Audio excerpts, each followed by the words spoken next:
Welcome to Telugu industry series. నీకు ఒక interesting అయింది ఎందుకంటే KGF1, KGF2, హిట్ 3.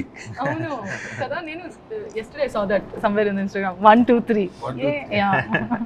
అంటే తెలుగు ఫస్ట్ సినిమా నాని గారితో చేయటం ఎట్లా అనిపించింది మీకు?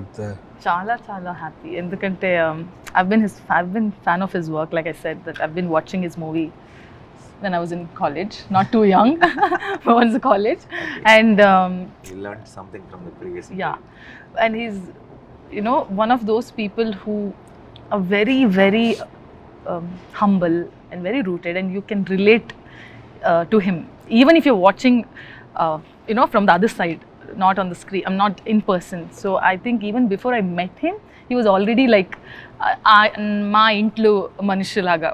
So I think when I met him he did not disappoint. it actually doubled, tripled. So I'm very happy that I got this opportunity. Thank you for remembering me. And ఈ సినిమాలో హీరోలు మాత్రం బాగా వైలెన్స్ గా ఉంటారు. అవును కదా, ఎందుకు అలా? లేదు చూడండి ఎంత కత్తి మచ్చో. హీరోలు వైలెన్స్ గా ఉంటారు క్యారెక్టర్ ఏంటో I think. But good no, నేను కామ్ చేస్తున్నాను. నాకు అదే పని. మా హీరో అందరూ వైలెన్స్ అండ్ అగ్రెషన్ లో ఉన్నారు, నేను కామ్ చేస్తున్నాను. అర్జున్ ఆర్ రాకీ రెండు వాటిలో ఎవరు? Choose one. You thought interviews will be simple, nice. You have to answer some See, difficult questions. Rocky అయిపోయింది, నన్ను చంపేశారు. సో నేను అక్కడ ఖతం, ఇక్కడ ఫ్రెష్గా.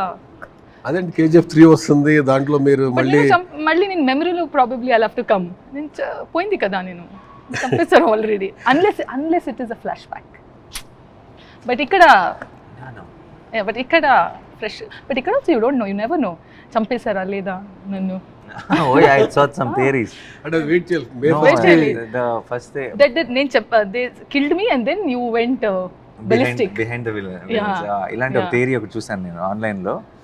మాది ఏదో ఫస్ట్ మా టీజర్ ఏదో రిలీజ్ చేసినప్పుడు మన సాంగ్ తో డెఫినెట్ గా ఈ అమ్మాయికి ఏదో అవుతుంది అని చెప్పి కొన్ని పోస్టులు చూసాను.